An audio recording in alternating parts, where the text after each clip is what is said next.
Welcome to Comic Tropes. I'm your host, Chris. And for June, I'm going to do Bat Month, looking at some of my favorite artists who've worked on Batman.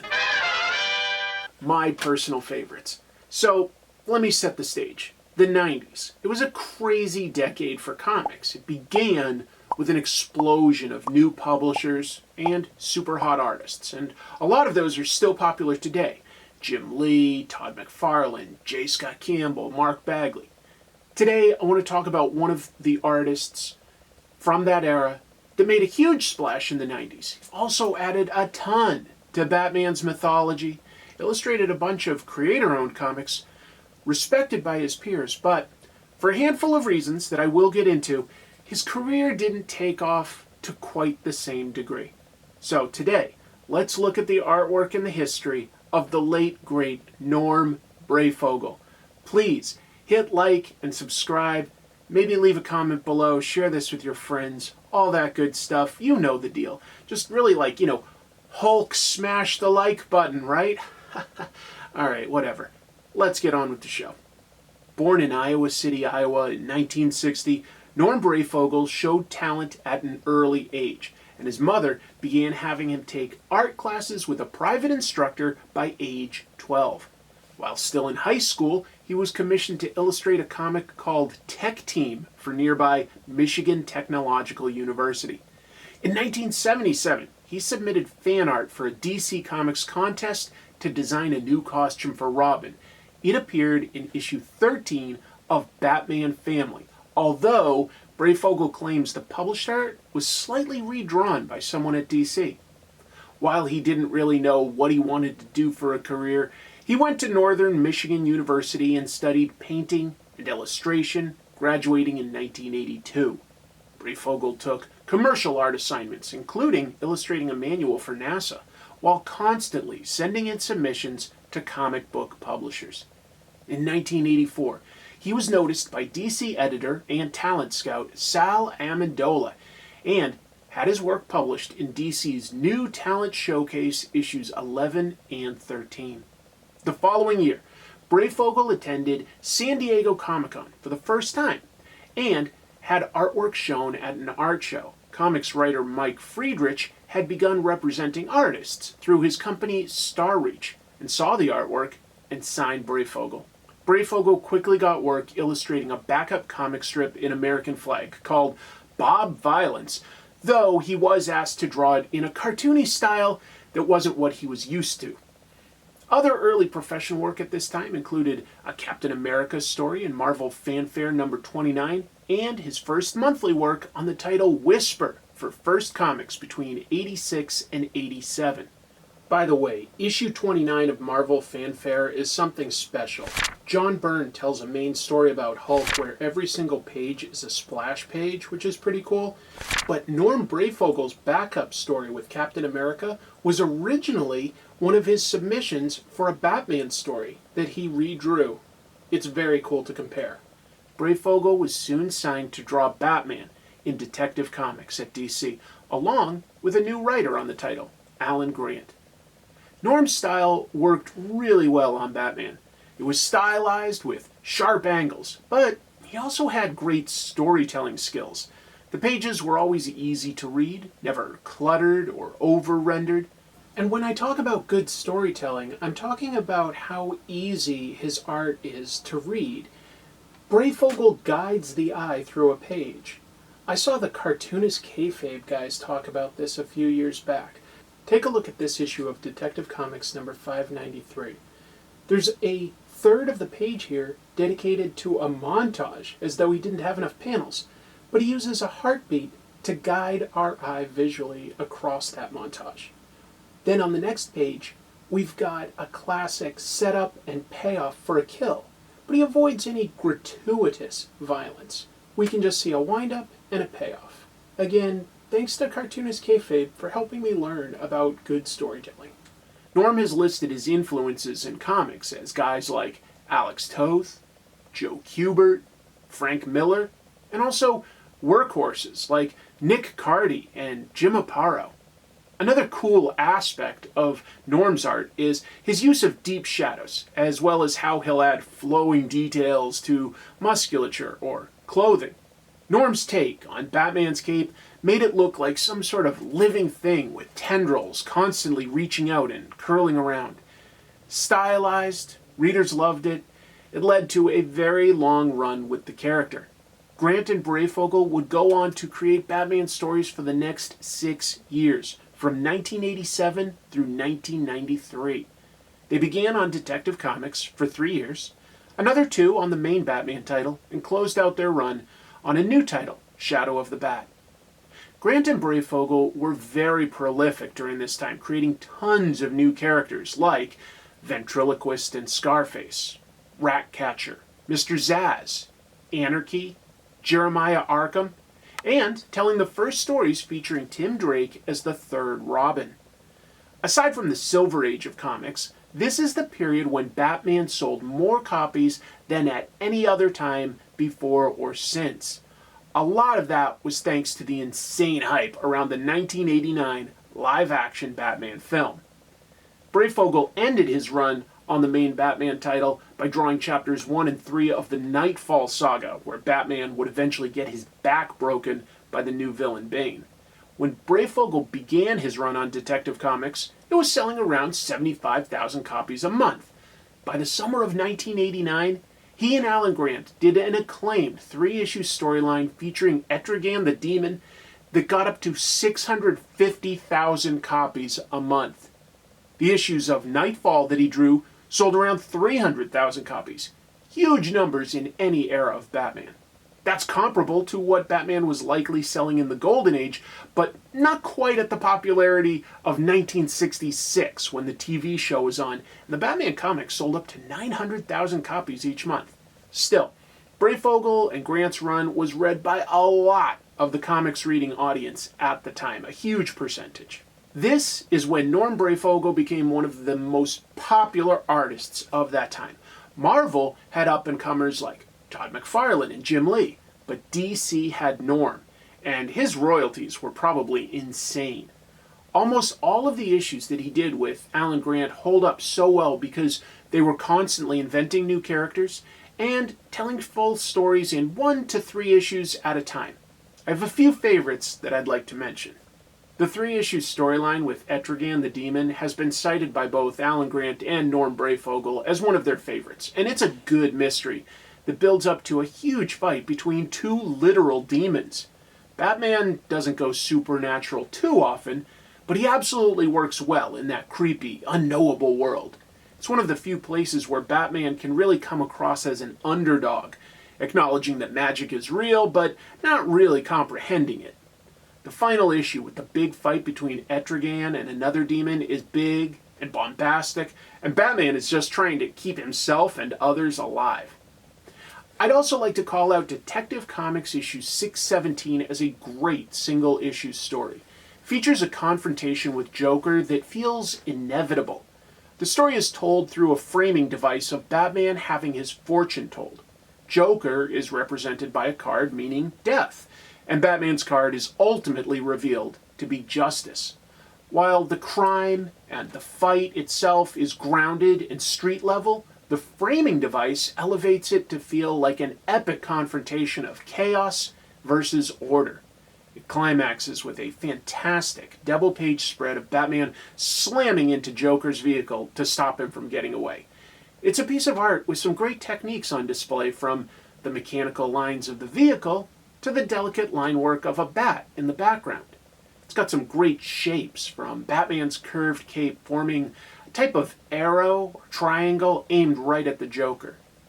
The impact of Batman's boot to the roof of the car, the reaction from the Joker, the cool musculature. This was all part of the appeal of Norm Breyfogle's art. There's no one else that looks quite like him. That issue came out in the summer of 1990, and the following summer, Grant and Breyfogle did another great single issue with Batman issue 465. That's the first time that Tim Drake goes out on a patrol with Batman as Robin. Breyfogle didn't design the Robin costume, but he did draw it in the comic first. And he says that he added two things: a a stylized R on his chest that could be used as a throwing star, and Robin's staff so that the teen hero had a longer reach when fighting adults. The cover to the issue is a fantastic homage to Batman issue 9. Similar idea of Batman and Robin being framed by a spotlight, but I will take those huge Norm Breyfogle capes any day of the week. It's not realistic, but it is naturalistic, if that makes sense. It's about how it feels. The issue is a rather simple story of a woman who Robin helps, claiming that she has an abusive boyfriend. Robin digs deeper and is able to warn Bruce Wayne at a charity event that she's actually a crazed stalker of an actor at that event, allowing Bruce to save the day. There's also a great opening segment where Robin makes a call to intimidate rather than physically assault some young potential thieves. One criticism of Norm's art is that he often uses some similar facial expressions, but I think that this issue breaks out of some of those rhythms. Yes, these reactions are broad, but I think superheroes often work best when the drama is heightened. So, with all of this success on Batman, why don't we necessarily hear about Norm Breyfogle that much today? Well, by most accounts, he was really nice to work with, very professional and fast, but he made several decisions with his career that looked good on paper, but with the gift of hindsight, we can see that were probably not the best. First of all, when the Marvel artists all left to form Image Comics, they invited several other superstar artists to work with them. This included guys like Sam Keith, J. Scott Campbell in the earliest years of Image. Well, there were two prominent artists that actually declined their invitation. One was Mark Bagley, who was happy at Marvel, and the other was Norm Breyfogle. Why did he turn down Image? He was offered what seemed to be a better deal over at Malibu, who was initially the publisher for Image. Malibu knew that the Image guys would spin off on their own and launched their own superhero universe dubbed the Ultraverse to compete. Malibu offered Norm a huge signing bonus, top page rates, and agreed to publish his creator-owned book, Metaphysique, sight unseen. And to be fair, Norm Breyfogle's superhero title, Prime, was very cool. It featured a hulking Superman-esque hero that we learn at the end of the first issue is actually a teenage boy who can form a temporary protoplasm around himself to appear to be an adult hero. Kind of a riff on Captain Marvel. It sold well, and Norm worked on it for the first 12 issues, one full year. But we'll never see it reprinted for two reasons. One reason is that Marvel ultimately bought Malibu when it went up for sale to make sure that they didn't lose any market share to DC. And the creators of the Ultraverse had contracts so that it protected their rights. They would get paid per appearance for the characters that they co-created or created. Marvel just seems to have no interest in dealing with that. I don't know why. But the more serious problem is it's really gross, and I have to be careful with what words I use for YouTube. So one of the writers on Prime was a guy named Gerard Jones, and he was sent to jail in 2018 for having images on his computers that he shouldn't have. The kind no one should have. Really bad stuff. Marvel will not reprint his comics work. It just won't happen.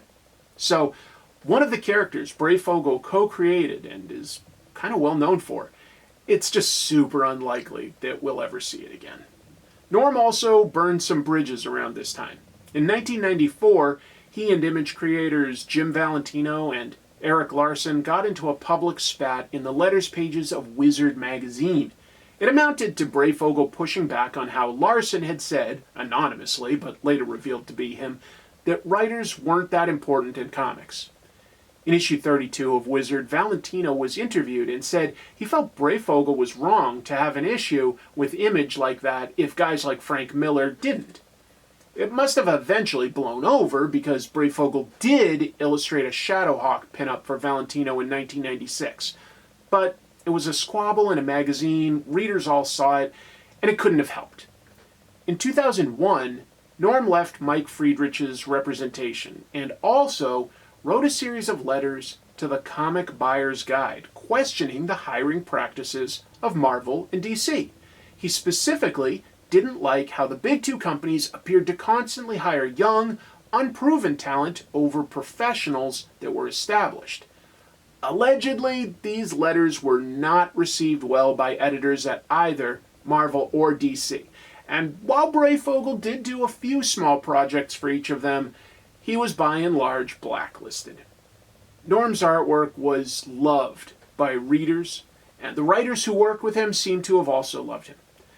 But by making some of his complaints about the industry public, he sort of forced himself into a commercial art path over comics. He worked for big companies like Red Bull, but never gave up on his love for comics, and did the occasional book at Marvel or DC, as well as a nice run at Archie. And that actually probably helped the company decide to do more updated, realistic stories. I think that Norm Breyfogle's criticisms of the industry would have fared much better now than in 2001. We've got a more segmented audience. We've got a 24/7 stream of opinions on social media. That kind of statement that he made back then, much more normalized now, whereas it kind of made him a little bit of an outcast back then. Norm Breyfogle never quite got that opportunity to get back into comics and become a superstar again because he had a stroke in 2014 that paralyzed his drawing side, and he subsequently passed away from heart failure in 2018. He was only 58. In a better world, I like to think that Norm Breyfogle avoided the stroke or recovered from it and got more opportunities in comics. You may have to search a bit more to find his Batman issues, Prime, or his creator-owned series Metaphysique, but I will say it will be a rewarding search. We were lucky to have his comics, and Batman was especially lucky to have such a visionary creator working on his titles for so long. If you would like to hear more about Norm Breyfogle's life from Norm's perspective specifically, at one point he was writing an autobiography with Daniel Best. So Daniel has a Substack you could subscribe to, and there are interviews and accounts from Norm himself as well as the people that worked with him. So you can find a lot more about his life if you subscribe to Daniel Best's Substack. So if you're a fan of Norm, I think you almost need to do that. It's a pretty fascinating story. Loved his work as I was sort of getting introduced to comics. It felt different than everything else. I think it was a blast, and I really miss getting to see new art by Norm Breyfogle. Hopefully this gave you some more information on him. I really appreciate you watching. I've got another artist for Bat Month, and I've got some pretty big stuff for my 10th anniversary. I'll talk about that over the credits, but until I see you next time, keep reading comics. There are so many Batman artists that I grew up with and absolutely love. Your David Mazzucchelli's, Alan Davis did some interesting stuff with Batman, but I'll probably do Alan Davis like with some of his more like Captain Britain work maybe. Jim Aparo was an early one that was just super, super cool to me. I love Jim Aparo. It stands out well. So I'll try to fit a couple of those in this month, but I'm also gearing up for my 10th anniversary episode that I really want to get out by the 4th of July. I grew up on the East Coast on a beach town and saw the movie Jaws when I was young, and so I've always wanted to talk about shark comics and contrast how some of them are different in different places. In 1975, there was a Jaws manga in Japan, and this is super, super, super rare. But I've got a copy, and I'm going to look at that. I'm going to look at an American horror shark story by Richard Corbin, and I'm also going to look at some British shark horror comics called Hookjaw, which, as you can probably guess, were a little derivative of Jaws, but each of them does their own thing. I don't know, sharks fascinated and kind of scared me as a kid, and now I kind of love them for what they do for their place in the ecosystem. Anyway, it's something that's a little personal to me, and I think will form a good, fun, very different type of episode, and I think a lot of people will just be excited to see what these pages look like, because as I say, this is not an easy book to find. It took me 10 years to find this initially. And believe it or not, I actually now have 2 copies of it. So after my episode, there's a chance I may actually auction it off. We'll see. But that's something I'm giving some strong thought to. Anyway, thank you so much for following this episode with Norm Breyfogle. He's incredible. Let me know what you think about him in the comments below. See you real soon.